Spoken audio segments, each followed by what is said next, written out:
जय जगन्नाथ नमस्कार। आसंतु नजर पकेबा आज मयूरभंज जिलार टॉप न्यूज अपडेट कौन सब रही किंतु ता पूर्व आपण मानक गोटे अनुरोध भिडियोटी को शेष पर्यंत देखि आपणकर सुचिंतित मतामत दियंतु एवं भिडियोटी को लाइक करंतु। आज प्रथम खबर बारिपदा सहर में गुड़गुड़ी अतिष्ठ करुच्ची अघोषित विद्युत काट। शक्ति मंत्री ग्रीष्म ऋतु में जमारू विद्युत काट हेब नाही बोली घोषणा करथिबा बेले ताहा धुआमाण साची। मंत्री घोषणा विद्युत वितरण संस्था तिले हें खातिर नक विद्युत काट करुछंती। गत सप्ताह हेब बारिपदा सहर तकतपुर बाघड़ा रोड मुर्गाबाड़ी तुलसी चौरा कचेरी मार्केट भंजपुर लाल बजार आज अनेक अंचल ग्रीष्म ऋतु में बारंबार अघोषित विद्युत काट होउची। टीपीएन डीएल निजर मनमानी करुवा बेले 4 ରୁ 5 थर लाइन काटुवा नहीं लोके अभियोग करछंती। परवर्ती खबर बांगरीबोसी ग्राम में युवती झुलंता मृतदेह उद्धार। बांगरीबोसी थाना निश्चिंता पंचायत चुआपाणी ग्राम में अच्युतानंद करंकर कन्या झिली अधिकारी मृतदेह उद्धार कराई। कौनसी कारण झिली निज अढणी घरे झुली पड़ते संगे संगे परिवार लोक मैंने और ग्रामवासी सहायतार बांगरीबोसी गोष्ठी स्वास्थ्य केन्द्र में झिली को भर्ती करा दिवा 2 घटिका समय डाक्तर तांकु मृत घोषणा करथिले। एने बांगरीबोसी पुलिस एक अपमृत्यु मामला रुजु करी अधिक तदंत जारी रखिछि। परवर्ती खबर जैनिका नाबालिका को दुष्कर्म अभियोग एक मामला बारिपदा आढक अतिरिक्त जिला दौर जज संतोष कुमार नायक विचार करी मयूरभंज जिला बहलदा थाना बड़दुंदु ग्रामर अभियुक्त मोहम्मद मुस्ताकिम बयस 35 वर्ष को दोषी साब्यस्त करने सह कारादंड आदेश बुधवार शुणाई।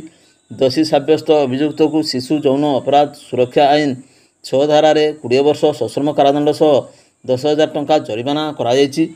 जरिमाना अनादय अतिरिक्त 6 मास कारादंड आदेश दि अभियुक्त विचाराधीन कैदी भाव में रही अवधि को मोट दंडादेश ह्रास करने नहीं राय उल्लेख कराई। पीड़िता थैथान क्षतिपूरण बाबद मंजूर होता 4 लाख टंका को कौन जातीयकरण बैंक में 5 वर्ष स्थायी जमा करा सकाशे जिला आईन सेवा प्राधिकरण को सुपारिश कराई। सरकार पक्षर स्वतंत्र पीपी मनोरंजन पट्टनायक मामला परिचालना करथिले। नाबालिका पीड़िता मां अभियोग क्रमे बहलदा थाना 2023 मार्च 31 तारिख होइथिबा अभियोग अनुसार 2023 मार्च 8 तारिख में संपर्क अभियुक्त पीड़िता नाबालिका को निकटस्थ नदी को गाधेवा नहीं एवं धर्षण करने सह यह प्रकट कले जीवन मारिदेवार धमक देते एवं एथिसह 40/2023 नंबर एक मामला विभिन्न दफारे रुजु करा। पुलिस तदंत करी अभियुक्त को 2023 मार्च 31 तारिख में गिरफ्त करने परठारू विचाराधीन कैदी भाव में कारागार में आज पर्यंत रही। यही घटनार तदंत करी पुलिस 2023 मई मास 29 तारिख चार्जसीट दाखल करथिला एवं 2023 जून 27 तारिख में चार्ज फ्रेम होइथिला। परवर्ती खबर विषय ब्लॉक केतेक ग्राम कुआपथर माड़े व्यापक क्षयक्षति होइथिला। ह समाज सुसार आकड़ा रायरंगपुर शाखा पक्षर जोड़िया ग्रामर 42 परिवार को पॉलिथिन बंटन कराई। 1 मास बीती जाइथिले मध्य सरकार उपयुक्त सहायता प्रदान करा जाय नथिबारु ह समाज असंतोष प्रकाश करछि। कुआपथर माड़े धराशायी होइथिबा परिवार खला आकाश तले जीवन यापन करुवा बेले यथाशीघ्र उपयुक्त सहायता जगाई देवाक बामनघाटी उपजिलापाल जरिया जिलापाल को दायित्व प्रदान कराई। यार नकल मुख्यमंत्री एवं सांसद विधायकों को प्रेरण कराई। ह समाज सुसार आकड़ार सभापति पद्मचरण बानारा एवं तांको सदस्य उभय कार्य उपस्थित थिले। परवर्ती खबर मयूरभंज जिला जामदा ब्लॉक 10टी पंचायतर जनसाधारण जामदा डाक्तरखाना पर निर्भरशील। जामदा ब्लॉक अंचलटी आदिवासी बहुल अंचल होइथिबारु एठारे स्वास्थ्य अवस्था दिनक दिन बिगड़ुवा जानिबाकु मिलिछि। सूचनायोग्य जामदा डाक्तरखाना मुख्य डाक्तर छुट्टी किंबा ट्रेनिंग रे चलीगले डाक्तरखाना रोगी चिकित्सा निमंते आसी हंतसंत होउथबा देखबाकु मिलिछि। 23/4/2025 तारिख सकाळ 8टा बेलू अनेक रोगी डाक्तरखाना आसी डाक्तर न पाइबारु रोगी मध्य असंतोष वृद्धि पाइथिला। सहजे ग्रीष्म प्रभाव जारी रही बेले अंचल में बहु जनसाधारण स्वास्थ्य खराब होता देखा मिली। सकाळे डाक्तरखाना उपस्थित रहिबा कथा डाक्तर किंतु मुख्य डाक्तर नथिबारु ठीक समय रोगी चिकित्सा होबारु वंचित होता जानिबा मिली। तेबे ग्रीष्म प्रभाव को नजर रखी जामदा डाक्तरखाना उपयुक्त और समय अनुसार रोगी सेवा करा जाऊ बोली प्रशासन दृष्टि देवाकू रोगी समूह दाबी करिसेंति। परवर्ती खबर ସନ୍ଧ୍ୟା ସମୟରେ ରାଇରଙ୍ଗପୁର ଟାଉନ୍ ଥାନା ଅନ୍ତର୍ଗତ 220 ନମ୍ବର ଜାତୀୟ ରାଜପଥ ସହର ଉପକଣ୍ଠ କଲେଜ ପେଟ୍ରୋଲ ପମ୍ପ ନିକଟରେ ଦୁଇ ବାଇକ୍ ମଧ୍ୟରେ ମୁହାଁମୁହିଁ ଧକ୍କା ହେବାରୁ 2 ଜଣ ଯାକ ଗୁରୁତର ଆହତ ହୋଇଥିଲେ। ସେଥିମଧ୍ୟରୁ ଗୁରୁତର ଥିବା ମନୋରଞ୍ଜନ ଗୋପଙ୍କୁ ବାରିପଦା ସ୍ଥାନାନ୍ତରିତ କରାଯାଇଥିବା ବେଳେ ବିଜାତଳା ନିକଟରେ ତାଙ୍କର ମୃତ୍ୟୁ ହୋଇଥିଲା। ଅନ୍ୟ ଜଣଙ୍କର ଅବସ୍ଥା ସ୍ଥିର ରହିଛି। ଟାଉନ୍ ଥାନା ପୁଲିସ ଏକ ମାମଲା ରୁଜୁ କରି ଅଧିକ ତଦନ୍ତ ଜାରି ରଖିଛି। ପରବର୍ତ୍ତୀ ଖବର, ଅଜଣା ବାଇକ୍ ଧକ୍କାରେ ଜଣେ ବୃଦ୍ଧଙ୍କର ମୃତ୍ୟୁ ହୋଇଥିବା ଜଣାପଡ଼ିଛି। ଏପରି ଏକ ଦୁଃଖଦ ଘଟଣା ଘଟିଛି ମୟୂରଭଞ୍ଜ ଜିଲ୍ଲା ମହୁଲଡ଼ିହା ଥାନା ଚମ୍ପାଝର ପଞ୍ଚାୟତ ମାଙ୍କଡ଼ବେଡ଼ା ଛକ ନିକଟରେ। ସେହି ଗ୍ରାମର ଅମର ମହାନ୍ତ ବୟସ 73 ବର୍ଷ ସନ୍ଧ୍ୟାବେଳେ ନିଜର ବଳଦ ଖୋଜିବା ସମୟରେ ପଛପଟୁ ଦ୍ରୁତ ଗତିରେ ଏକ ବାଇକ୍ ଆସି ଧକ୍କା ଦେଇଥିଲା ଏବଂ ତୁରନ୍ତ ଘଟଣାସ୍ଥଳରେ ଏକ ଗାଡ଼ି ଯୋଗେ ଠାକୁରମୁଣ୍ଡା ଡାକ୍ତରଖାନାରେ ନେଇ ତାଙ୍କୁ ଭର୍ତ୍ତି କରାଯାଇଥିଲା।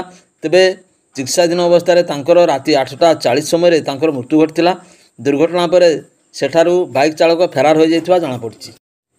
ପରବର୍ତ୍ତୀ ଖବର, ଖୁଣ୍ଟା ଥାନା ବାସପିଠାରେ ଜୈନିକ ଗହଣା ଦୋକାନୀଙ୍କ ନିକଟରୁ ବନ୍ଧୁକ ମୁନରେ ଲକ୍ଷାଧିକ ଟଙ୍କା ମୂଲ୍ୟର ସୁନା ରୂପା ଅଳଙ୍କାର ଦୁର୍ବୃତ୍ତ ଲୁଟି ନେଇଛନ୍ତି। ପ୍ରକାଶ ଯେ ଖୁଣ୍ଟା ବଜାର ନିକଟ ଚତୁର୍ଶିଳାର ସୁନ୍ଦର ନାରାୟଣ ସାହୁ ସବୁଦିନ ପରି ବାସପିଠା ବଜାରରେ ଥିବା ନିଜର ନ୍ୟୁ ମହାଲକ୍ଷ୍ମୀ ଅଳଙ୍କାର ଦୋକାନ ବନ୍ଦ କରି 19 ନମ୍ବର ରାଜପଥରେ ନିଜ ଘର ଖୁଣ୍ଟାକୁ ଫେରୁଥିଲେ। ଫେରିବା ବାଟରେ ରାତି ପ୍ରାୟ 8:30 ସମୟରେ ବାରିପଦା ଦିଗରୁ ପଛକୁ ଅନୁସରଣ କରୁଥିବା 4 ଜଣ ଯୁବକ ବାଲିମୁଣ୍ଡଳି ନିକଟରେ ତାଙ୍କୁ ଅଟକାଇବାକୁ ଚେଷ୍ଟା କରିଥିଲେ। ତେବେ ସୁନ୍ଦର ସେଠାରୁ ପ୍ରାୟ 1 କିଲୋମିଟର ସାହାଡ଼ାଗଡ଼ି ଛକ ନିକଟରେ ରାସ୍ତା ତଳକୁ ତାଙ୍କ ବାଇକ୍ ଖସି ଯାଇଥିଲା। ତେବେ ଦୁର୍ବୃତ୍ତମାନେ ତାଙ୍କୁ କାବୁ କରି ମାଡ଼ ମାରିବା ସହିତ ବନ୍ଧୁକ ଦେଖାଇ ତାଙ୍କ ନିକଟରୁ ଥିବା ଗହଣା ବ୍ୟାଗକୁ ନେଇ ବାରିପଦା ଦିଗରେ ଚମ୍ପଟ ମାରିଥିଲେ। ଦୁର୍ବୃତ୍ତମାନେ ମୁଖା ପିନ୍ଧା ଥିବା ଯୋଗୁଁ ଲୁଟ୍ କରିଥିବା ବେଳେ ଲୁଟ୍ ଅଳଙ୍କାର ମୂଲ୍ୟ ପ୍ରାୟ 30 ଲକ୍ଷ ଟଙ୍କାରୁ ଅଧିକ ହେବ ବୋଲି ଅନୁମାନ କରାଯାଉଛି। ଖୁଣ୍ଟା ପୋଲିସ ଘଟଣାସ୍ଥଳ ପରିଦର୍ଶନ କରିବା ସହ ଅଧିକ ତଦନ୍ତ ଜାରି ରଖିଛି। ପରବର୍ତ୍ତୀ ଖବର, ମୟୂରଭଞ୍ଜ ଜିଲ୍ଲା ବାଙ୍ଗିରିପୋଷି ଥାନା ଅଧୀନରେ ଏକ ଅପମୃତ୍ୟୁ ଘଟଣା ଘଟିଛି। ବାଙ୍ଗିରିପୋଷି ଥାନା ବଣକାଟି ପଞ୍ଚାୟତ ଡାଇସାହି ଛକ ନିକଟରେ ଥିବା ଆମ୍ବ ଗଛରେ ଜଣେ ବୃଦ୍ଧଙ୍କର ଝୁଲନ୍ତା ମୃତଦେହ ଉଦ୍ଧାର କରାଯାଇଛି। ମୃତକ ଜଣକ ହେଲେ ନାଫ୍ରି ପଞ୍ଚାୟତ ଗଦରଗଡ଼ି ଗ୍ରାମର ସନୁ ଦେହୁରୀ ବୟସ 60 ବର୍ଷ। ବୁଧବାର ସକାଳୁ ସେ ଆମ୍ବ ଗଛରେ ନିଜ ଗାମୁଛାରେ ଝୁଲୁଥିବାର ଦେଖିବାକୁ ମିଳିଥିଲା। ରାସ୍ତାରେ ଯାଉଥିବା ବାଟୋଇ ତାଙ୍କୁ ଦେଖି ପୁଲିସକୁ ଖବର ଦେଇଥିଲେ। ଦମକଳ ବାହିନୀଙ୍କ ସହାୟତାରେ ଶବକୁ ତଳକୁ ଅଣାଯାଇଥିଲା। ପୁଲିସ ଶବ ଜବତ କରି ବ୍ୟବଚ୍ଛେଦ କରିବା ପରେ ପରିବାର ଲୋକଙ୍କୁ ହସ୍ତାନ୍ତରିତ କରିଛି। ଏନେଇ ବାଙ୍ଗିରିପୋଷି ଥାନାରେ ଏକ ଅପମୃତ୍ୟୁ ମାମଲା ରୁଜୁ କରି ଅଧିକ ତଦନ୍ତ ଜାରି ରଖିଛି ପୋଲିସ। ପରବର୍ତ୍ତୀ ଖବର, ମୟୂରଭଞ୍ଜ ଜିଲ୍ଲା କାର୍ଯ୍ୟାଳୟ ଦ୍ୱାରା ନିର୍ଦ୍ଧାରିତ କାର୍ଯ୍ୟସୂଚୀ ଅନୁଯାୟୀ ଆସନ୍ତା 28 ତାରିଖ ସୋମବାର କପ୍ତିବନ୍ଧା ଉପଖଣ୍ଡ ପାଇଁ ଜିଲ୍ଲାପାଳ ଆରକ୍ଷୀ ଅଧୀକ୍ଷକଙ୍କ ମିଳିତ ଜନ ଅଭିଯୋଗ ଶୁଣାଣି ଶିବିର ଅନୁଷ୍ଠିତ ହେବ। ଉପଜିଲ୍ଲାପାଳଙ୍କ ସମ୍ମିଳନୀ କକ୍ଷରେ ଆୟୋଜିତ ହେବାକୁ ଥିବା ଏହି ଶୁଣାଣି କାର୍ଯ୍ୟସୂଚୀ ପୂର୍ବାହ୍ନ 7 ଘଟିକା ସମୟରେ ଅନୁଷ୍ଠିତ ହେବ। ଏହି ଶିବିରରେ ଉପଖଣ୍ଡ ତଥା ବ୍ଲକ ସ୍ତରୀୟ ସମସ୍ତ ବିଭାଗୀୟ ଅଧିକାରୀ ଉପସ୍ଥିତରେ ଶୁଣାଣି କରାଯାଇ ଅଭିଯୋଗଗୁଡ଼ିକ ଯଥାସମ୍ଭବ ସମାଧାନ ପାଇଁ ନିର୍ଦ୍ଦେଶ ଦିଆଯାଇଛି। ସରକାରୀ ଯୋଜନାର କାର୍ଯ୍ୟକାରିତା, ଦୁର୍ନୀତି, ଜନକଲ୍ୟାଣ, ସାମାଜିକ ସୁରକ୍ଷା ଆଦି ସମ୍ବଳିତ ବ୍ୟକ୍ତିଗତ ବା ସାମୂହିକ ସମସ୍ୟା ନେଇ ଏହି ଜନଶୁଣାଣି ଅଭିଯୋଗ ସ୍ଥାପନ କରାଯାଇପାରିବ। ଚଳିତ ଏପ୍ରିଲ ମାସ ଠାରୁ ଜନସାଧାରଣଙ୍କ ସୁବିଧା ଦୃଷ୍ଟିରୁ ଅନଲାଇନ୍ ଆବେଦନ ବ୍ୟବସ୍ଥା କରାଯାଇଛି। ଜନଶୁଣାଣି ପାଇଁ ଅନଲାଇନ୍ ଆବେଦନ କରିବାକୁ ଚାହୁଁଥିବା ବ୍ୟକ୍ତି ଶୁକ୍ରବାର ଦିବା 11 ଘଟିକାରୁ ଶନିବାର ରାତି 11:59 ପର୍ଯ୍ୟନ୍ତ ଆବେଦନ କରିପାରିବେ। ଏଥିପାଇଁ ଆବେଦନକାରୀ ଗୁଗୁଲକୁ ଯାଇ janashunani.odisha.gov.in ଜିଲ୍ଲା ବାଛିବା ପରେ ଶୁଣାଣି ସ୍ଥାନକୁ ଯାଇ ଆବେଦନ କରିପାରିବେ। ତତ୍ସହିତ ପୂର୍ବ ନିର୍ଦ୍ଧାରିତ ସମୟ ପୂର୍ବରୁ ପହଞ୍ଚି ସିଧାସଳଖ ନିଜ ଦରଖାସ୍ତକୁ ମଧ୍ୟ ପଞ୍ଜୀକୃତ କରାଇପାରିବେ। ପରବର୍ତ୍ତୀ ଖବର, ମୟୂରଭଞ୍ଜ ଜିଲ୍ଲା ସୁଳିଆପଦା ଥାନା ଅଧୀନ ପାକଟିଆ କେନାଲ ପାର୍ଶ୍ୱରୁ ଜୈନିକ ଶ୍ରମିକଙ୍କର ମୃତଦେହ ଉଦ୍ଧାର କରିଛି ସୁଳିଆପଦା ପୋଲିସ। ମିଳିଥିବା ସୂଚନା ଅନୁଯାୟୀ ଧରମପୁରା ଗ୍ରାମର ସ୍ୱର୍ଗତ ସଦାଶିବ ମାଝୀଙ୍କ ପୁଅ ରବୀନ୍ଦ୍ର ମାଝୀ ବୟସ 35 ବର୍ଷ ଜଳେଶ୍ୱର କାମ କରିବାକୁ ଯାଇ ଦେହ ଅସୁସ୍ଥ ଯୋଗୁଁ ଘରକୁ ଫେରୁଥିବା ସମ୍ପର୍କରେ ନିଜ ସ୍ତ୍ରୀଙ୍କ ସହିତ ଫୋନରେ ଶେଷଥର ପାଇଁ କଥାବାର୍ତ୍ତା ହୋଇ ଘରକୁ ଫେରୁଥିଲେ। ହେଲେ ବୁଧବାର ସକାଳେ ପାକଟିଆ କେନାଲ ପାଖରେ ରବୀନ୍ଦ୍ରଙ୍କ ମୃତଦେହ ପଡ଼ିଥିବା ଦେଖି ସ୍ଥାନୀୟ ଲୋକେ ତାଙ୍କୁ ଚିହ୍ନି ପାରି ପୁଲିସ ଏବଂ ତାଙ୍କ ଘର ଲୋକଙ୍କୁ ଖବର ଦେଇଥିଲେ। ଘଟଣାସ୍ଥଳରେ ସୁଳିଆପଦା ପୁଲିସ ଏବଂ ସାଇଣ୍ଟିଫିକ୍ ଟିମ୍ ପହଞ୍ଚି ତଦନ୍ତ ଆରମ୍ଭ କରିଥିଲେ। ପ୍ରାଥମିକ ତଦନ୍ତରୁ ପୁଲିସ ଜାଣିବାକୁ ପାଇଛି ଯେ ରବୀନ୍ଦ୍ର ଅସୁସ୍ଥତା ଯୋଗୁଁ ରାସ୍ତାରେ ଯିବାବେଳେ ବସି ପଡ଼ିଥିଲେ ଏବଂ ସେହିଠାରେ ହିଁ ତାଙ୍କର ପ୍ରାଣବାୟୁ ଉଡ଼ିଯାଇଥିବା ଅନୁମାନ କରାଯାଉଛି। ଏ ସମ୍ପର୍କରେ 19/25ରେ ଏକ ଅପମୃତ୍ୟୁ ମାମଲା ରୁଜୁ କରି ଶବ ବ୍ୟବଚ୍ଛେଦ ପାଇଁ ବାରିପଦା ପଠାଯାଇଥିଲା ଏବଂ ବ୍ୟବଚ୍ଛେଦ ରିପୋର୍ଟ ଆସିଲେ ମୃତ୍ୟୁର ପ୍ରକୃତ କାରଣ ଜଣାପଡ଼ିବ ବୋଲି ଥାନା ଅଧିକାରୀ ସତ୍ୟନାରାୟଣ ବଳ ପ୍ରକାଶ କରିଛନ୍ତି। ପରବର୍ତ୍ତୀ ଖବର, ଠାକୁରମୁଣ୍ଡା ଥାନା ଅଞ୍ଚଳ ହନୁମାନ ବଜାରରୁ ଗତ 17 ତାରିଖରେ ଅପହୃତ ହୋଇଥିବା 4 ବର୍ଷର ଶିଶୁକନ୍ୟାକୁ 6 ଦିନ ପରେ ସ୍ଥାନୀୟ ବାରିପଦାସ୍ଥିତ ଜିଲ୍ଲା ଶିଶୁ ମଙ୍ଗଳ ସମିତି କାର୍ଯ୍ୟାଳୟରେ ତାର ମା କୋଳକୁ ଫେରିବା ଦୃଶ୍ୟ ଅତ୍ୟନ୍ତ ହୃଦୟସ୍ପର୍ଶୀ ହୋଇଥିଲା। ଉଦ୍ଧାର ଶିଶୁକନ୍ୟାକୁ ଏଠାରେ ଶିଶୁ ମଙ୍ଗଳ ସମିତିର କାର୍ଯ୍ୟାଳୟ ଅଧ୍ୟକ୍ଷ ଜଗଦୀଶ ଘଡ଼େଇଙ୍କ ସହିତ ସଦସ୍ୟ ମନମୋହନ ପ୍ରଧାନ, ଯଦୁମଣି ମହାନ୍ତ ଏବଂ ସଦସ୍ୟ ଆରତୀ ରାଣୀ ପଣ୍ଡାଙ୍କ ଦ୍ୱାରା ଅତିରିକ୍ତ ଆରକ୍ଷୀ ଅଧୀକ୍ଷକ ସବିତା ମାଝୀ, ଜିଲ୍ଲା ଶିଶୁ ସୁରକ୍ଷା ଅଧିକାରୀ ମମତାମୟୀ ବିଶ୍ୱାଳ ପ୍ରମୁଖଙ୍କ ଉପସ୍ଥିତିରେ ଶିଶୁକୁ ତା ମାଆଙ୍କୁ ହସ୍ତାନ୍ତରିତ କରାଯାଇଥିଲା। ହସ୍ତାନ୍ତର ପୂର୍ବରୁ ତାର ମାଆକୁ ଶିଶୁ ପାଳନ ସମ୍ପର୍କରେ ବିଭିନ୍ନ ପରାମର୍ଶ ଦିଆଯିବା ସହିତ ଯଦି ପିଲାର ଲାଳନ ପାଳନରେ କୌଣସି ଅସୁବିଧା ରହୁଥାଏ ତାହେଲେ ତାଙ୍କ ପିଲାଙ୍କୁ ଶିଶୁ ମଙ୍ଗଳ ସମିତିକୁ ହସ୍ତାନ୍ତରିତ କରାଗଲେ ପିଲାଟିର ଉପଯୁକ୍ତ ଲାଳନ ପାଳନ ହୋଇପାରନ୍ତା ବୋଲି ସମିତି ପକ୍ଷରୁ ପ୍ରତିଶ୍ରୁତି ଦିଆଯାଇଥିଲା। କିନ୍ତୁ ପିଲାକୁ ନେବା ପାଇଁ ମା ଅଡ଼ି ବସିବାରୁ ଶିଶୁକନ୍ୟାକୁ ହସ୍ତାନ୍ତରିତ କରାଯାଇଥିଲା। ଅତିରିକ୍ତ ଆରକ୍ଷୀ ଅଧୀକ୍ଷକ ସବିତା ମାଝୀ ସୂଚନା ଅନୁଯାୟୀ ଗତ 17 ତାରିଖରେ ଶିଶୁ ଅପହରଣ ସମ୍ପର୍କରେ ତା ପରଦିନ ଅର୍ଥାତ୍ 18 ତାରିଖ ଠାକୁରମୁଣ୍ଡା ଥାନାରେ ଅଭିଯୋଗ କ୍ରମେ 38/25 ନମ୍ବରରେ ଏକ ମାମଲା ରୁଜୁ କରାଯାଇଥିଲା ଏବଂ ପୋଲିସ ପକ୍ଷରୁ ଡାକବାଜି ଯନ୍ତ୍ର ସାହାଯ୍ୟରେ ଆଖପାଖ ଅଞ୍ଚଳରେ ଶିଶୁ ନିଖୋଜ ସମ୍ପର୍କରେ ପ୍ରଚାର କରାଯାଇଥିଲେ ମଧ୍ୟ କୌଣସି ସନ୍ଧାନ ମିଳିବା ସମ୍ଭବ ହୋଇନଥିଲା। ତଥାପି ସିସିଟିଭି ଫୁଟେଜ୍ ଅନୁଯାୟୀ ଠାକୁରମୁଣ୍ଡା ପୋଲିସ ଉକ୍ତ ଶିଶୁକନ୍ୟାକୁ ଯାଜପୁର ଅଞ୍ଚଳରୁ ଗତ 20 ତାରିଖରେ ଉଦ୍ଧାର କରି ଆଣିବା ପରେ ଠାକୁରମୁଣ୍ଡା ସ୍ଥିତ ଜିଲ୍ଲା ଶିଶୁ ମଙ୍ଗଳ ସମିତିର ଶିଶୁ ଯତ୍ନ କେନ୍ଦ୍ରରେ ଗତ 21 ତାରିଖ ଠାରୁ ଶିଶୁକୁ ଆଶ୍ରୟ ଦିଆଯାଇଥିଲା। ଏହାପରେ ଉକ୍ତ ଶିଶୁ ଯତ୍ନ କେନ୍ଦ୍ରରୁ ଶିଶୁକୁ ଏଠାରେ ସ୍ଥାନୀୟ ଜିଲ୍ଲା ଶିଶୁ ମଙ୍ଗଳ ସମିତି କାର୍ଯ୍ୟାଳୟକୁ ଅଣାଯାଇଥିଲା।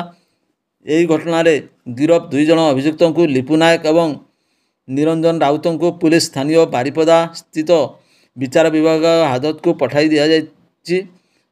ଗିରଫ 2 ଜଣ ଅଭିଯୁକ୍ତଙ୍କ ଘର କେନ୍ଦୁଝର ଜିଲ୍ଲା ଅଞ୍ଚଳର ହୋଇଥିବା ଜଣାପଡ଼ିଛି।